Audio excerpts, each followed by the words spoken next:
Liam, my brother-in-law, was constipated. My mother-in-law, Lan, caught a loach and immediately tried to insert it into his anus. "Loaches eat feces," she declared. "This one will clear you out for life." Seeing Liam in such excruciating pain, I ignored their protests and rushed him to the hospital for surgery to remove the creature. Afterwards, merely for the tens of thousands of yuan in surgical fees, Lan cursed me as a prodigal destroyer of the family, holding a deep grudge. Later, when I went into difficult labor, she, wanting to save money, delivered the baby herself, causing me to die tragically on the spot. I was reborn on the day my brother-in-law, Liam, was constipated. Seeing him desperately plead for my help, I quickly pulled down his pants. "Listening to Mom is the right thing to do," Lan chirped. "Don't run to the hospital for every little thing. You don't know how to save money for the family." "Sister-in-law, save me. I'm so scared. I don't want this thing inside me." Liam's screams, like a pig being slaughtered, pulled my consciousness back to reality. In the courtyard, Liam was pinned to the ground by his father-in-law, Li Guo, and Lan, as helpless as a pig being butchered for the Lunar New Year. In a wooden basin at their feet, several finger-sized loaches thrashed wildly in the water. Lan, wearing rubber gloves, scolded everyone for being useless. "Don't you dare act like your sister-in-law, pregnant as if she's made of gold and jade. Not only did she eat all 12 of this old woman's pumpkins, but she's constantly going for checkups, just throwing money at the hospital, completely clueless about saving for the family. Anything those Western doctors can fix, this old woman can cure for free." As Lan finished speaking, she grabbed a wriggling loach, intending to pull down Liam's pants. Liam screamed in terror. In my previous life, Liam had eaten too many snacks, leading to a week of continuous constipation. Each time he emerged from the bathroom, he'd clutch his bottom, screaming in pain. Lan, hearing of his plight, ordered Li Guo to catch several loaches in the night. They pulled down Liam's pants and inserted the slippery creatures into his anus. Loaches, naturally, would burrow into any available opening. After several were inserted, Liam screamed, crying for his mother and father. I tried to reason with Lan, but my heart ached for Liam. I couldn't bear to watch him suffer, so I gathered all the meager money I had and took him to the hospital for surgery to remove the loaches. The doctor said we were lucky to have operated in time. Otherwise, if the loaches had died inside him, it could have caused bowel perforation and infection. After returning from the hospital, Lan berated me again, calling me a spendthrift, accusing me of making a fuss and squandering her son's hard-earned money. Even Liam, once healed and healthy, sided with Lan, fabricating lies. "I was flirting with the doctor at the hospital," he'd claimed, "and even stole my life-saving money, pushing me to the brink." Seeing this family of butchers alive before me, I couldn't hold back anymore. Poor Liam clung to my trousers, begging for help. "Sister-in-law, I don't want to. I won't scold you anymore after this. Please, can you take me to the hospital? They're trying to kill me," he sobbed. I rolled up my sleeves, pulled down Liam's pants, held his struggling legs firmly, and slapped his bottom with a resounding asterisk smack. "Listening to Mom is the right thing to do. Loaches eat feces. Once they're done, your bowels will clear right up. Or how about, just like Mom said, we put a few more in your mouth? That'll clear you out both top and bottom." Liam, his tears not yet dry, turned pale, quickly clamped his mouth shut and shook his head wildly. "You people are going to kill me. I'll call the police and have you all arrested." Before he could finish, Li Guo crumpled a piece of torn cloth and stuffed it into Liam's mouth. "When we were young, many people were cured this way by our elders. Only your behind is so precious." "Mom, go ahead, put them in. The bucket of water has been knocked over." Lan inserted 3 loaches in quick succession. The scene was unbearable to watch. Liam fell to the ground, convulsing nonstop. His mouth was gagged, so I couldn't tell what he wanted to say, but tears streamed down his face. Lan brushed her hands, pulling off her rubber gloves. "Son, just bear with it a little longer. Once the loaches are inside, you'll be fine. Then Mom will get you something delicious." Lan wrapped another rope around Liam's hands, seemingly satisfied. She collected the remaining loaches from the ground into the basin and handed it to me. "Don't waste them. Steam them for my son to nourish him." I carried the basin of loaches into the kitchen, took the half block of tofu left from breakfast, and planned to braise the loaches with tofu. The kitchen was low-ceilinged and had no chimney. After the stove was lit, a plume of smoke billowed directly into the house, blackening all 4 walls. Accidentally splattering something disgusting, I vomited violently behind the wooden kitchen door. It was all the nutritious, food Cow Lan had prepared for me during my pregnancy. She had spent 50 yuan buying 12 pumpkins from the village. Half a year ago, my husband had been in a car accident. I was already pregnant then, and I had initially intended to abort the baby and start anew. After all, I didn't want my child to be born fatherless. But then Cow Lan came to the hospital, persuading me to keep the baby to preserve her son's lineage. She promised to treat me like family, to care for me from pregnancy through postpartum recovery. So I agreed to give birth. However, during a prenatal checkup in my 5th month, the doctor accidentally blurted out that I was carrying a girl. From then on, my in-laws' attitudes changed. They became fault-finding, even using the excuse that pregnant women needed more exercise to make me do heavy labor. She said anything in the house that could be saved should be saved for Liam's future wife. After that, even my prenatal checkups became a target for her scolding.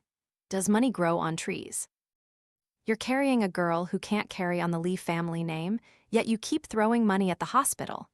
Later, she even grudged me my meals. One day, she carried over a dozen pumpkins into the kitchen and mysteriously told me, in our time, pregnant women weren't allowed to eat meat or anything fishy. You had to eat lots of pumpkins, that way your child would be intelligent.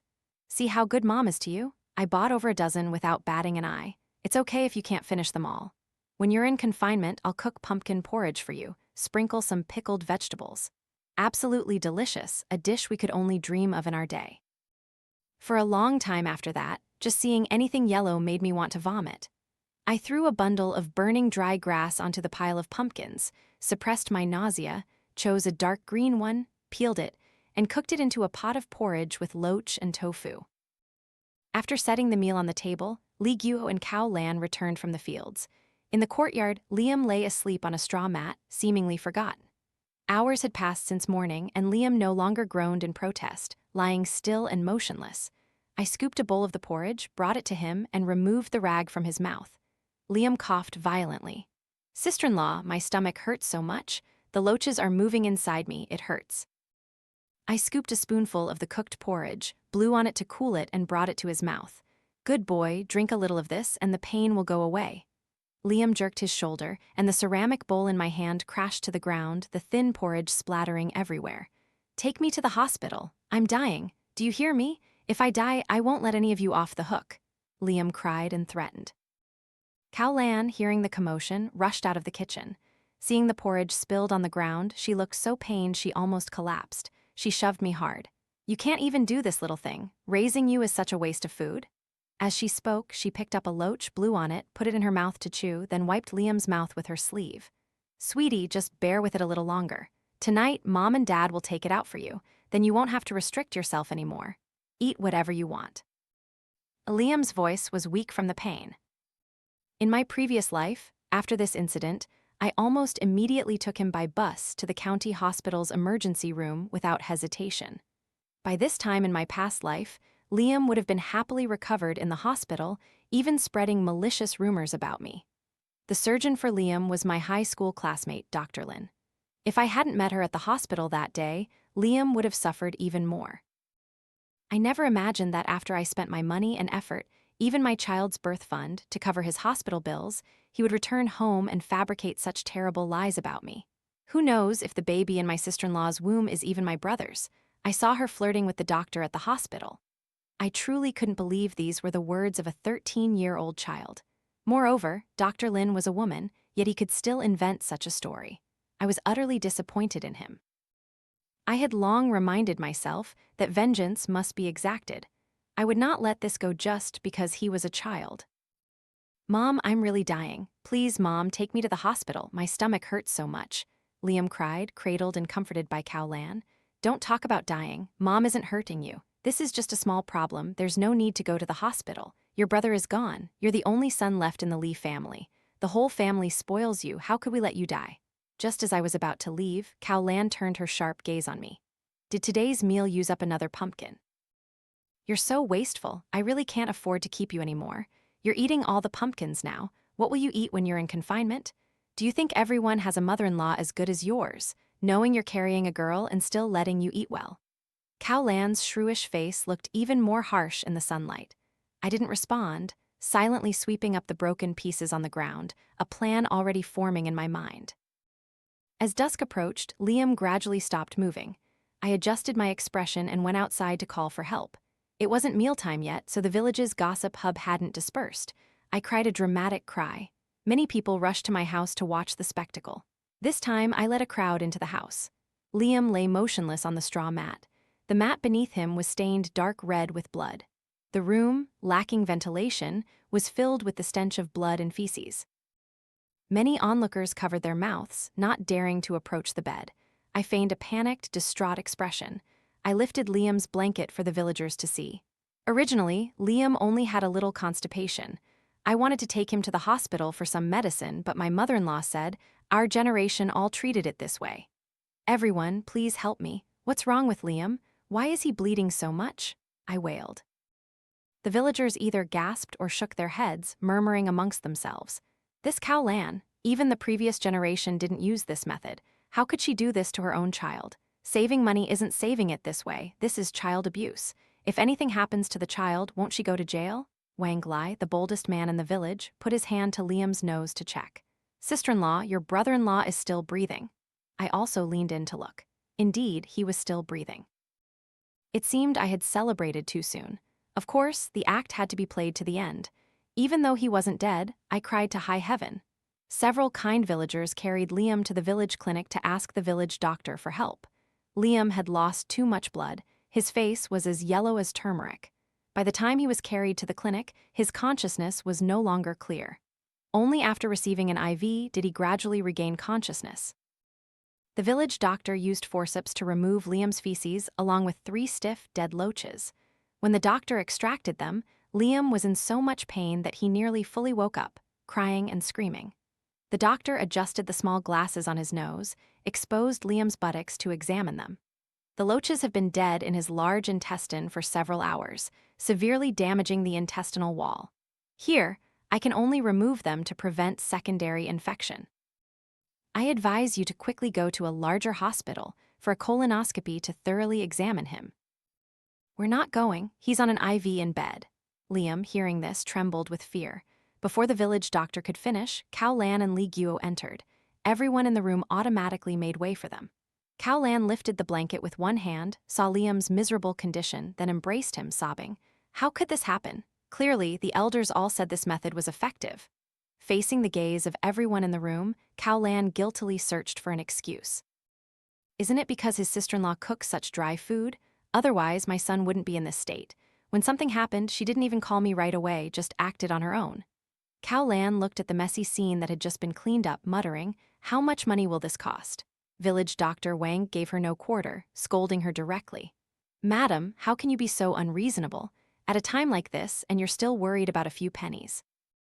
If it weren't for your daughter-in-law, who had people carry Liam here a little longer and your son would have died." Cao Lan awkwardly rubbed her hands. "It can't be that serious, Dr. Wang. I'm uneducated, don't scare me. Isn't it just that the child couldn't defecate? Why are you making it sound so serious?" Dr. Wang was furious.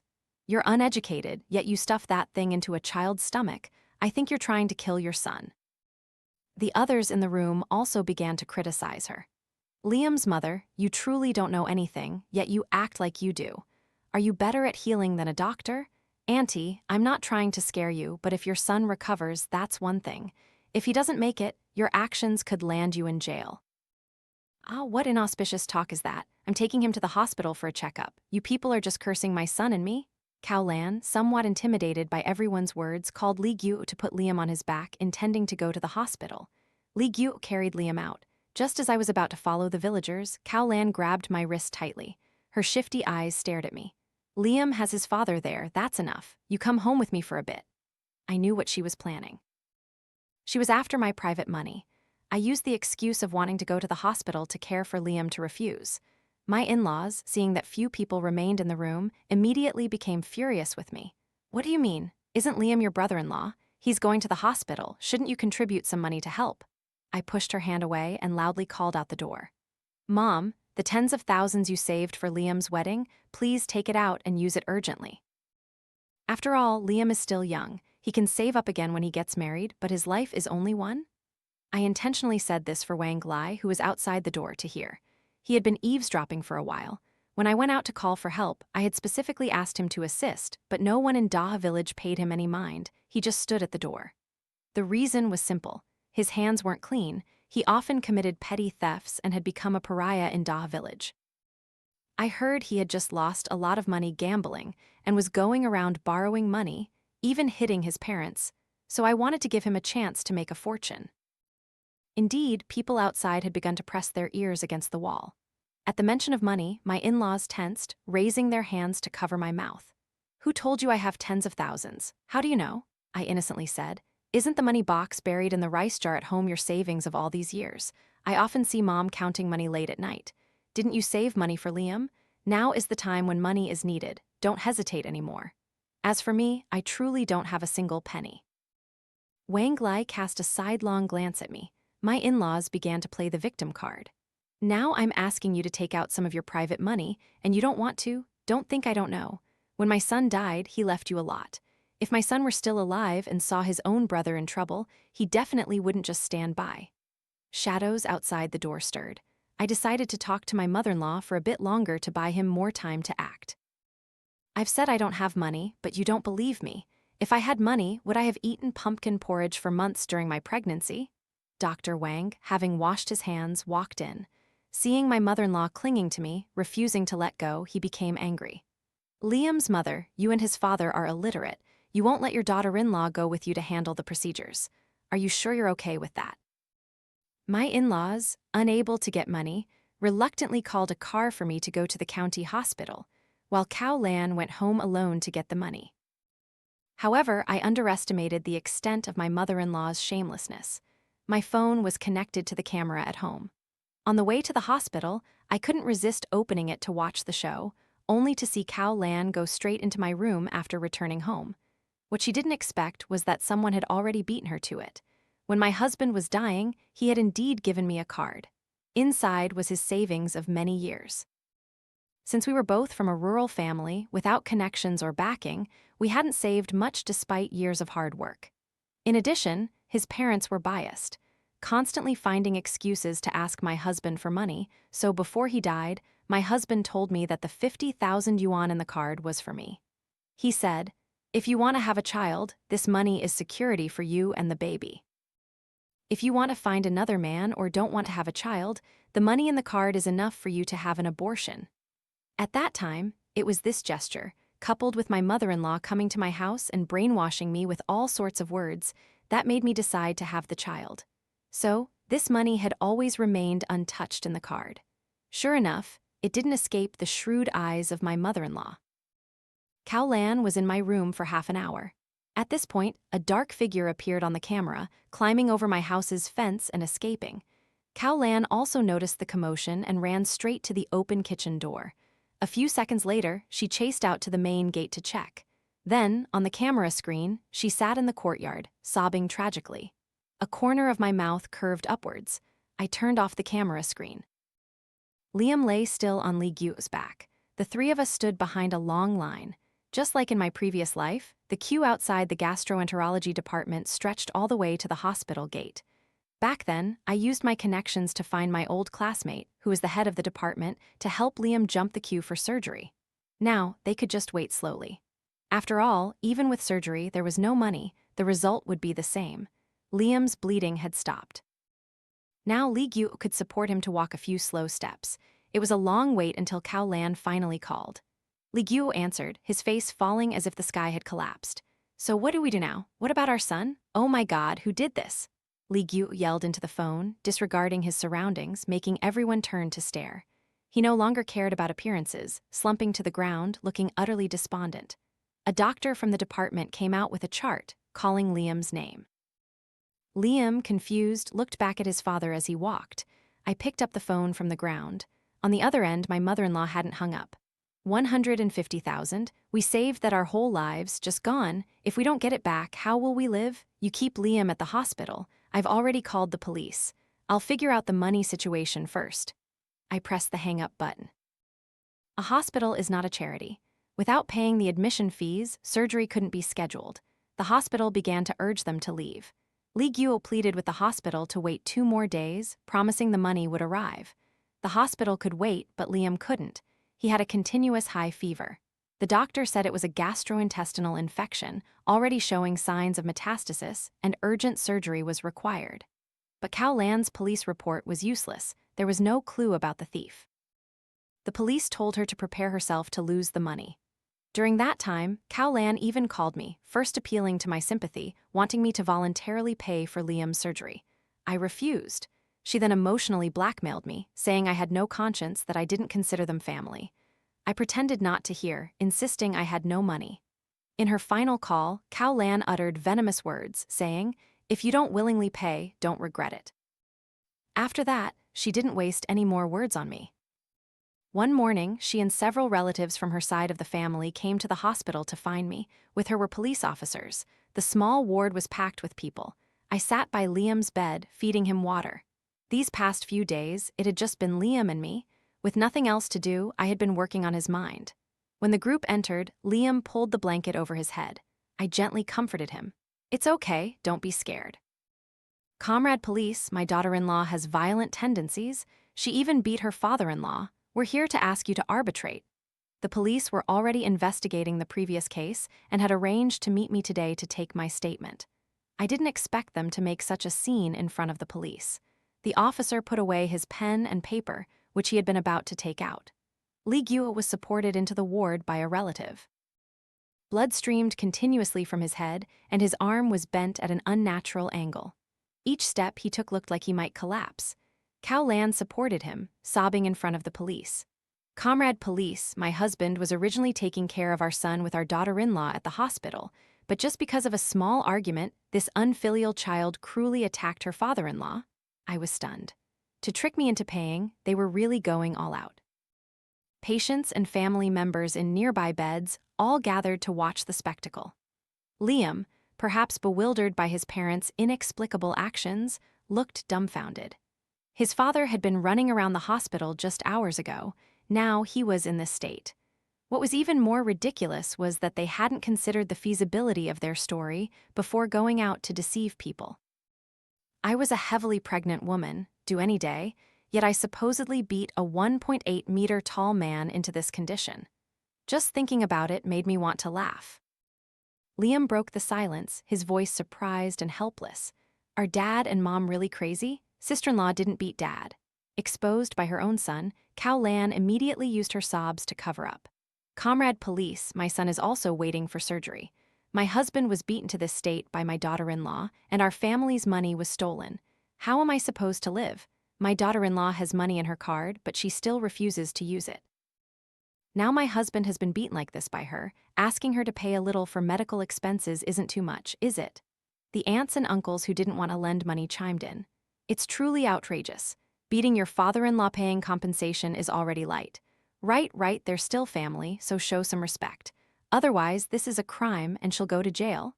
The whole family, with their 7 mouths and 8 tongues, didn't even allow the police to interject. Their intention was clear. If I didn't willingly pay, they would accuse me, forcing me to use my savings as compensation.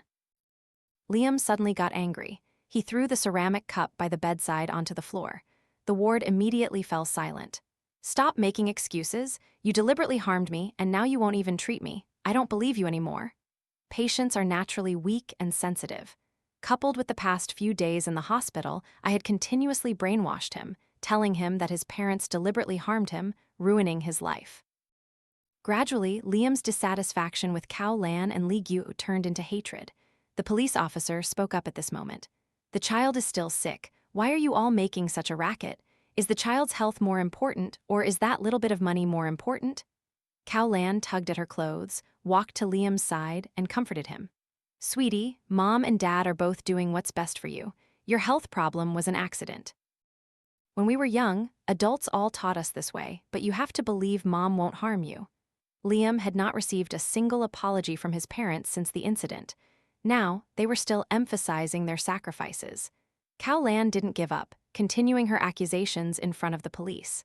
"Comrade Police, my husband was indeed beaten by this woman.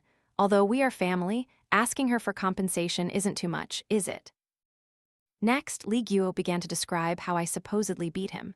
"This morning, I saw my daughter-in-law sneaking out. I followed her.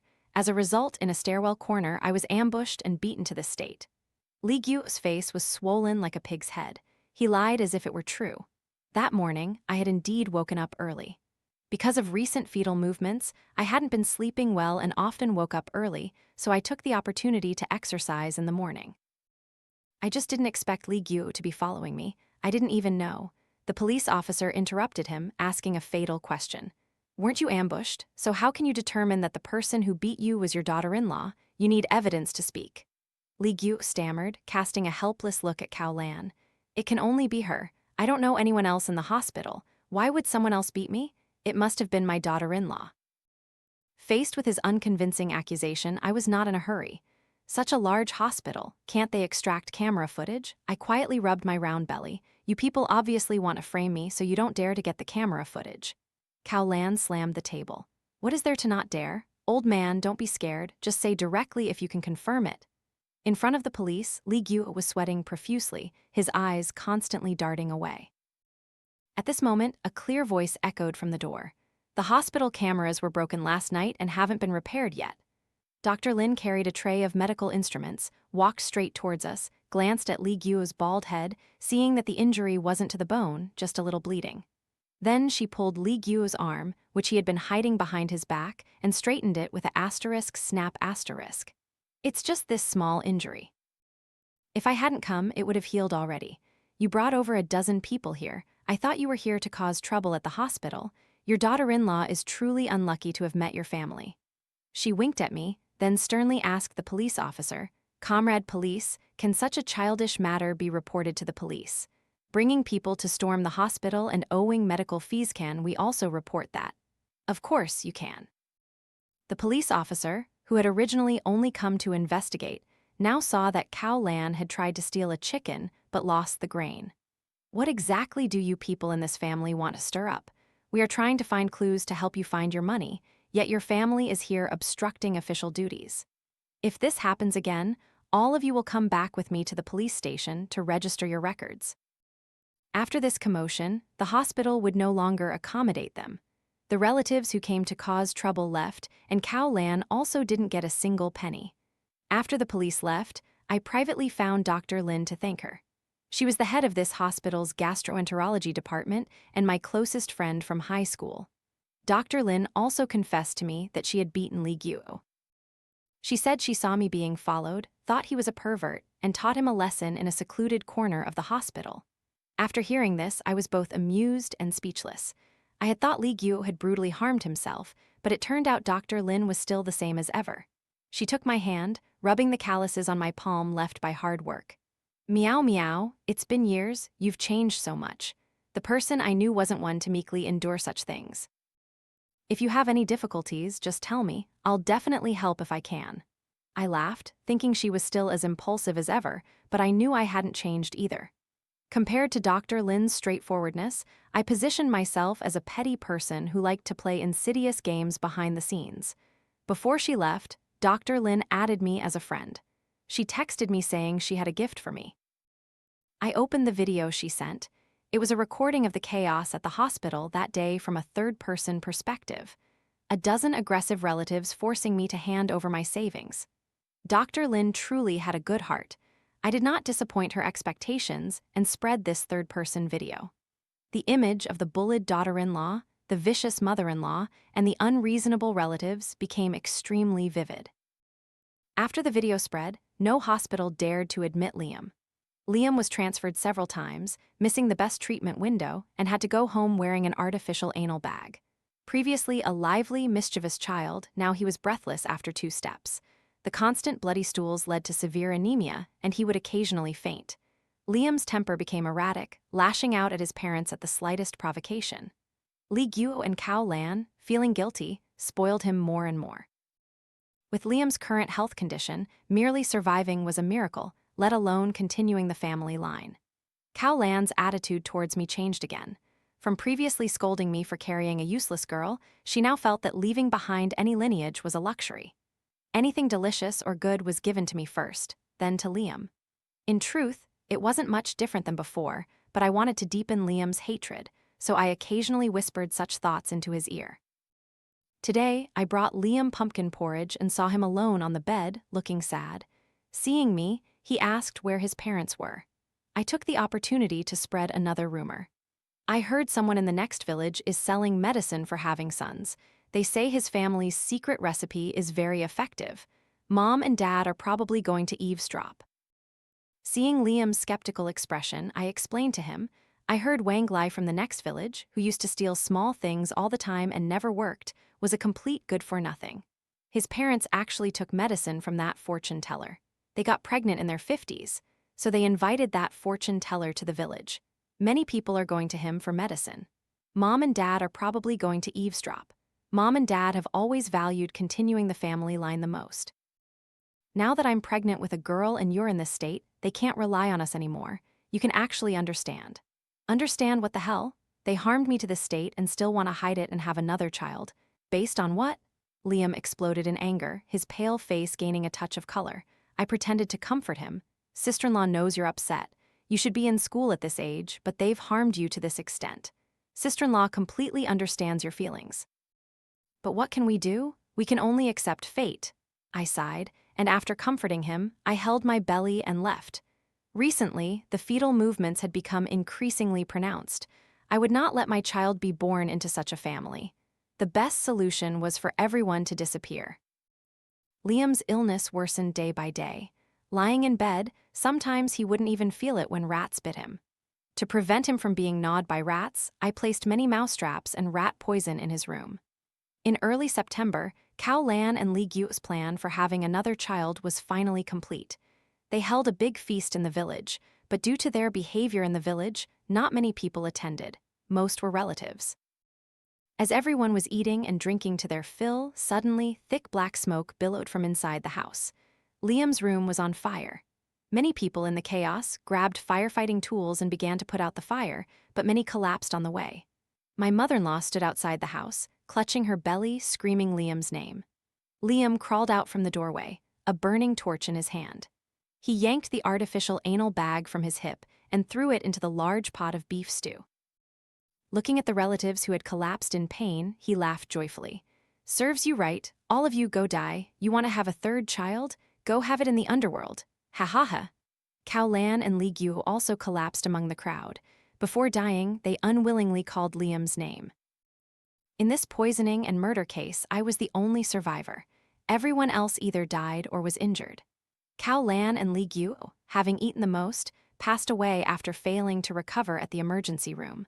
Among the remaining relatives, only a few children who ate little had no major problems after the feast. 2 months later, I gave birth to a healthy baby girl. My daughter was adorable, her features very much like my late husband's. I sold the Li family land, took my daughter to another city, and started anew. Oh, right, Cao Lan was not pregnant. I had lied to Liam that the feast was agreed upon by the relatives who would lend the Li family money. Cao Lan and Li Gyu had originally intended to take him to Beijing for treatment, but as soon as the money was in their hands, their lives were lost. Mother and son never knew the truth until their deaths.